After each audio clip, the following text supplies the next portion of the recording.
देखिए, भारत के पश्चिम की सीमाओं का सीमा सुरक्षा बल ने जिस तरह से प्रबंधन किया है, इसके चलते हुए निश्चित रूप से ये भारत की सबसे सुरक्षित और सबसे शांत सीमा ऐसी है।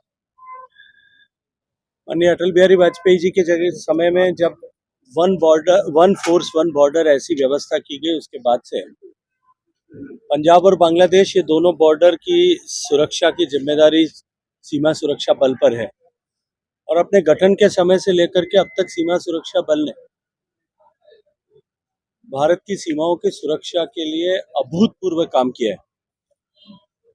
दुनिया में सबसे बड़ा सेंट्रल आर्म पुलिस फोर्स होने के साथ साथ में ये एकमात्र ऐसा पुलिस बल है जिसके पास में अपनी नभ, थल और जल तीनों पर सुरक्षा करने की अपनी व्यवस्था है, अपनी फ्लीट है, अपना कौशल है। निश्चित ही हम सब लोग आज चैन की नींद इसलिए सो पाते हैं कि सीमा पर सजग प्रहरी के रूप में हमारा भारत के सीमा सुरक्षा बल का प्रहरी सन्नद्ध होकर के चौकसी के साथ में खड़ा है। हमारे लिए सौभाग्य का विषय है कि सम्माननीय गृह मंत्री जी स्वयं सीमा सुरक्षा बल के रेजिंग डे के इस कार्यक्रम में यहाँ जोधपुर पधार रहे हैं। पहले ये कार्यक्रम सिर्फ दिल्ली में हुआ करते थे, लेकिन मोदी जी की सरकार बनने के बाद प्रधानमंत्री जी की प्रेरणा से यह तय किया गया कि इन कार्यक्रमों को हम अलग अलग जगह पर करें। और ये कार्यक्रम 2 साल पहले जैसलमेर में आयोजित हुआ, इस बार जोधपुर में आयोजित हो रहा है।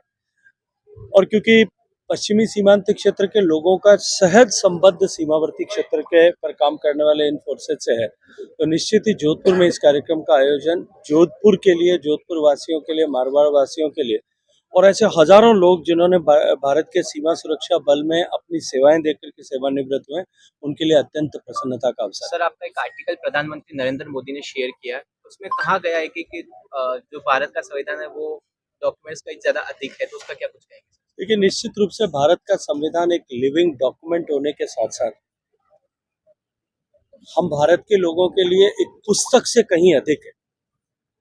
संविधान की मूल प्रति में जिस तरह से भारत की भावनाओं को, भारत के लोगों के विचार को, भारत के लोगों की आस्था को, भारत के सिद्धांत को, भारत के जीवन को जिस तरह से विभिन्न चित्रों के माध्यम से डिपिक्ट किया गया, ये केवल पुस्तक नहीं है, हमारे जीवन पद्धति का हित का एक दर्पण के रूप में है। और जिसके आधार पर काम करते हुए आज हम इस मुकाम पर आकर के पहुंचे हैं। सम्मानीय प्रधानमंत्री जी ने उसे मस्ट रीड टाइप ऐसा क्लिक करके अपना तरफ से ट्वीट किया है। मैं हृदय पूर्वक माननीय प्रधानमंत्री जी का अभिनंदन करता हूं। Seat number 222।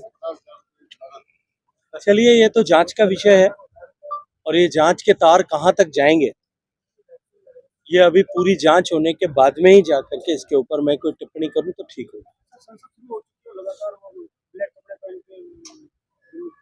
देखिए, जिनको लोकतंत्र की इस व्यवस्था में जिनको जनता ने नकार दिया, वो सारे लोग अब लोकतंत्र के पराजय को इस तरह से अपनी खींच के रूप में अभिव्यक्त कर रहे हैं।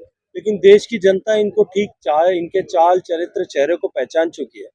आज भारत का लोकतंत्र 75 साल से ज्यादा का हो गया और हम जिस संविधान को लेकर के वो जगह जगह अपना प्रदर्शन करते हैं या जिस संविधान को बचाने का संकल्प ऐसा दिखाते हैं, उस संविधान में जो प्रोसीजर्स लोकतांत्रिक व्यवस्था को चलाने के लिए बनाए गए, उन प्रोसीजर्स को ही वो ठुकराते और झुटलाते हुए दिखाई देते हैं। तो उनका चेहरा कुछ और है और चरित्र कुछ और है।